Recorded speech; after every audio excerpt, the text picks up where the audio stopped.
8월 27일 국회에서는 아주 중요한 법이 통과되었습니다. 일명 구하라법이라고 하는데요. 과연 미성년자일 때 자식을 부양하지 않는 부모는 상속권이 박탈당하게 될까요?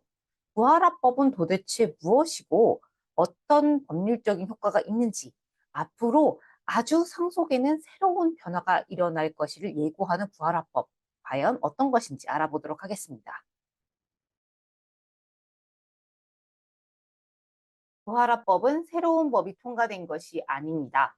민법의 천사조의 2라는 새로운 조항을 신설하게 되었는데요. 이 새로운 조항에 따르면 유언에 의해서 상속권을 박탈시킬 수 있고, 그 다음에 본인이 죽은 다음에 공동상속인이 가정법원에 청구를 할 수 있습니다.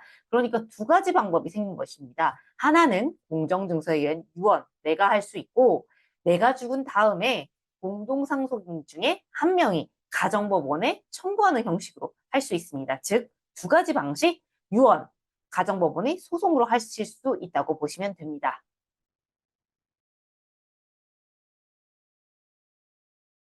사실 굉장히 중요한 건 어떠한 경우의 상속권을 박탈할 수 있느냐라고 하는 것이겠죠.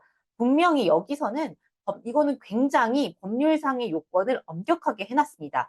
기본적으로 미성년자일 때 부양 의무를 중대하게 위반해야 됩니다. 그냥 위반이 아니라 중대하게 위반해야 돼요. 부하라법 같은 경우에는 부하라 수준으로 미성년자일 때 절대 돌보지 않고 나가서 뭐 10년 이상 계속 연락이 끊겼다거나 하는 방법으로 중대하게 위반을 해야 됩니다. 이 포인트를 간과하시면 안 될 것 같아요. 추후에.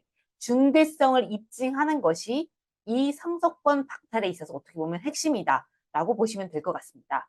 또 두 번째는 피상속인, 그러니까 당사자와 그 배우자로 당사자의 직계 비속, 그러니까 자녀들이겠죠? 자녀에게 대한 중대한 범죄 행위를 하거나 그 밖에 심히 부당한 대우를 한 경우에 상속권 박탈을 신청할 수 있다고 규정해 놓았습니다.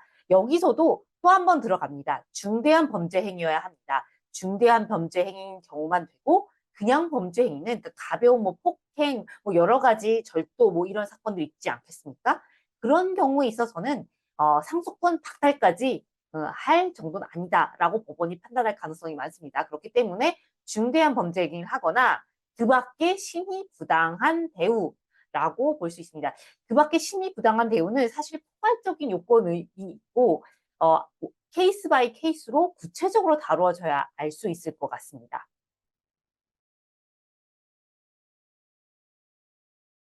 자, 그렇다면 이 구하라법의 통과가 상속에 있어서 왜 중요한가를 보시면 아주 간단합니다. 바로 새로운 소송의 유형이 더 늘어났다는 것입니다. 바로 당사자 본인이 뭐 공정증서에 의한 유언을 할 수 있는 것은 원래 공정증서를 할 수 있으니까 그거는 차치하다고 쳐도 그 사람이 이제 피상속이 죽었을 때, 상속이 발생했을 때 공동상속인들이 다른 공동상속인들의 상속권의 상실을 가정법원에 청구할 수 있는 이런 새로운 소송이 생긴 것입니다. 물론 법원의 요건이 굉장히 까다롭게 정해져 있기는 합니다. 미성년자일 때 이제 중대한 부양 의무를 위반하거나 중대한 범죄 행위, 뭐 심히 부당한 대우, 뭐 이런 거를 규정해 놓고는 했지만 심히 부당한 대우라는 이제 조항을 인용을 해서 각 상속인들이 상대방에 대해서 상속권 상실 청구 소송을 가정법원에 제기할 수 있다. 이것이 굉장히 민법상 상속에 있어서 큰 의미가 될 수 있습니다. 그렇다면 막상 이 소송을 하기 위해서 어떻게 해야 되는가가 굉장히 중요하겠죠. 이 구하라법의 시행 일자는 2026년 1월 1일입니다. 따라서 소송 제기 자체를 2026년 1월 1일부터 할 수 있는 거고요. 지금 당장 할 수 있는 것이 아닙니다. 그리고 반드시 제가 지금 말씀드리는 건 두 번째 소송을 말씀드리는 거예요. 그래서 반드시 이 관련한 상속권 상실 청구 소송, 그러니까 두 번째 요건에 해당하는 공동상속인들이 할 수 있는 이 요건에 해당하기 위해서는 반드시 공동상속인이 청구할 수 있는 것이고요. 두 번째는 사유가, 그러니까 이렇게 여러 가지 상속권 상실의 사유가 있었다는 것을 안날로부터 6월 이내에 청구를 하셔야 됩니다. 그리고 이것은 반드시 관할 법원이 가정법원이고 소송상 심판으로 청구하게 되어 있습니다. 그러니까 한마디로 말해서 소송을 한 번 더 하셔야 되는 것이에요. 그리고 중요한 것은 이제 특정 사유가 필요하다는 거죠. 부양 의무를 미성년자일 때 중대하게 위반하고 망인이나 그 밖에 망인의 직계비속 배우자, 여기서는 망인에 대한 중대한 범죄만 들어갑니다. 망인에 대해서 중대한 범죄만 할 때, 그리고 망인에 대해서 심의부당한 대우를 했을 경우에는 이제 상속권 상실 청구 소송을 제기할 수 있다라고 보십니다.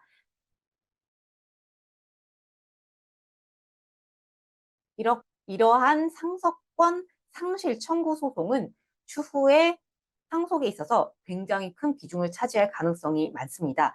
왜냐하면 상속권 상실 청구 소송을 해서 만약 공동상속인 중 누군가가 상속권 상실이 실질적으로 된다면 그 사람을 제외하고 상속 공동상속인들이 줄어들게 되는 결과가 있잖아요. 그러면 상속 지분 자체가 올라갈 테니 이런 부분에 대해서 실질적으로 경제적인 이익이 굉장하단 말이에요. 상속권 상실 청구 소송은 앞으로 발생할 가능성이 많다라고 보시면 될 것 같습니다. 여기까지 재산 분할만을 전문적으로 다루는 상속재산 분할, 이혼재산 분할 전문 변호사 김현정이었습니다. 감사합니다.